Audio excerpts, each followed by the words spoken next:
Let yourself arrive.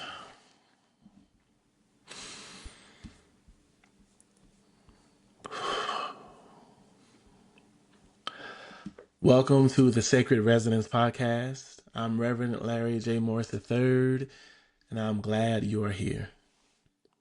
Take one more breath with me and just notice what's already present.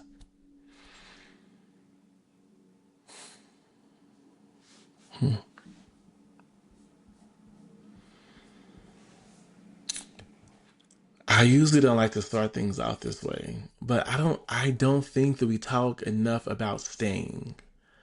I think we talk about leaving, but we don't talk about what does it mean to stay with intention, with purpose. We celebrate when folks walk away. We name boundaries, and that is important, that matters. But staying, I think staying is a bit more complicated. And, off the bat, all staying is not the same. Sometimes we stay out of habit. Sometimes we stay out of fear. Sometimes we stay because leaving feels harder than dealing with what we already know. But what I keep coming back to is this, that staying is only sacred when it is chosen. Staying is only sacred when it is chosen. Staying is only sacred when it is chosen. And that kind of staying, that kind of choosing requires some honesty, right? It requires accountability. It requires a kind of freedom that allows you to be seen without being controlled. And one of the clearest places I've experienced this is in one of my closest relationships with my BFF.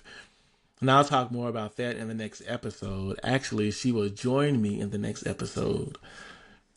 But one of the reasons that I've been able to stay in that relationship is because we've practiced telling the truth. Over time, we practice naming harm. We practice coming back to each other after we've missed each other, right?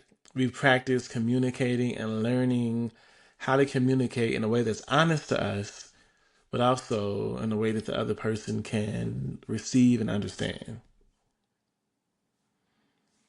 And the truth is, we are human, right? We mess up. We misunderstand. We say the wrong thing. And that's real. But I think what makes the staying possible is that you can name it. Or in our case, that we can name it. We don't have to pretend. We don't have to avoid it. We don't have to carry it in silence. Maybe for a little bit. But at some point, we name how we feel and what is going on in our relationship. And I think for me, that's non-negotiable. I cannot stay in a place, in a relationship where harm cannot be named, right? Where frustrations cannot be named, as long with joy, yes. But I can't stay in a place where there's no accountability, where there's no honesty. Because I think that staying, the real staying, requires a shared commitment, right? It's not just one person, right? It's shared.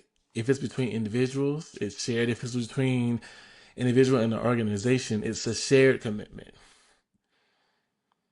That we have to be willing to be seen over time. And for some of us, that's scary, right? Not just seen when it's easy, not just seen when it's convenient or when we are at our best, but over time, through change, through tension, through growth, through challenges, through joys and celebrations.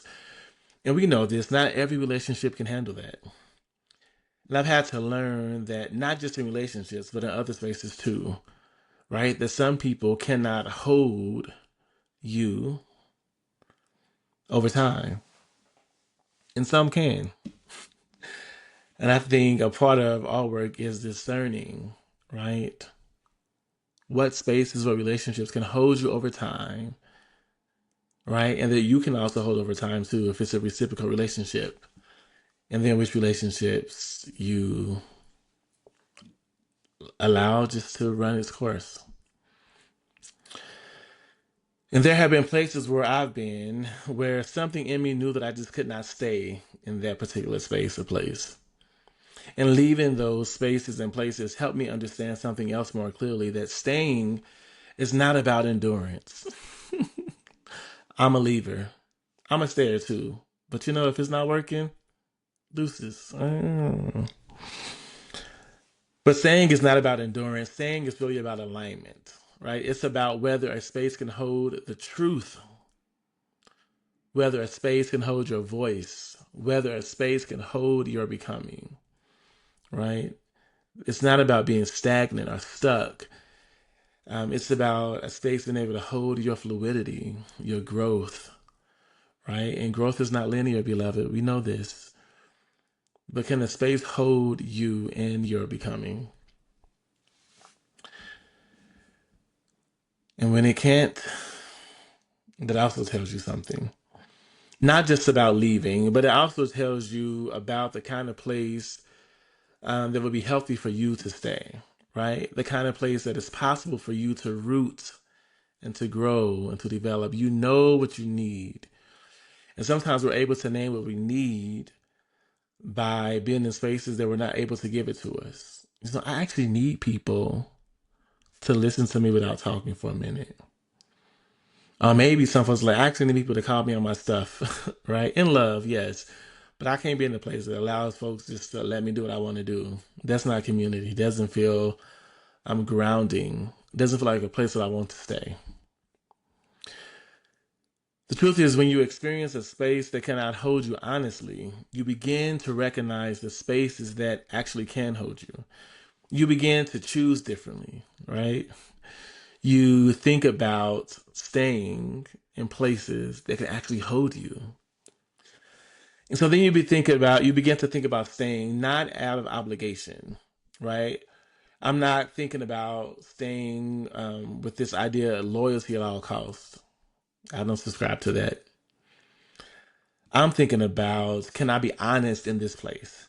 Can I be accountable here?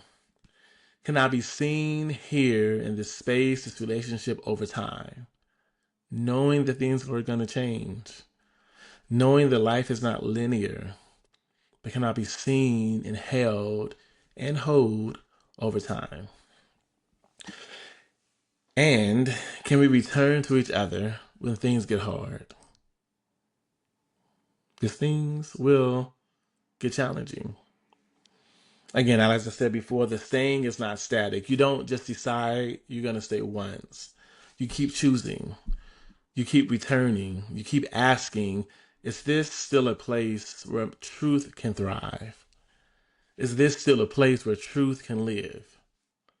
Is this still a place where I can be fully present? And sometimes the answer is yes. And sometimes the answer changes. But when the answer is yes, that kind of staying is sacred, it's holy. Because that kind of staying is not based on fear, it's not based on obligation or habit.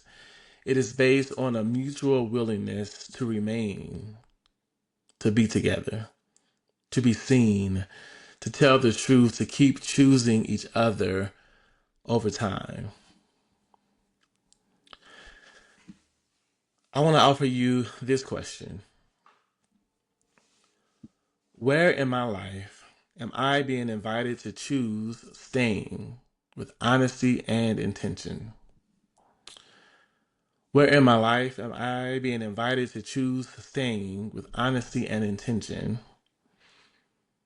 And what would it mean to be seen there over time? Right?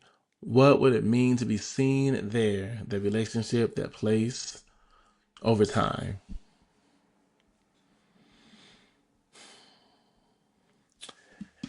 Staying becomes sacred when it can hold the truth of who you are. Staying becomes sacred when it can hold the truth of who you are. If you want to journey deeper, you're welcome to join me at sacredresonance.co. I invite you to take one more breath with me and let this breath be enough to have noticed what stirred, what resonated, what is alive in this moment. Beloved, I will meet you again in what is still unfolding.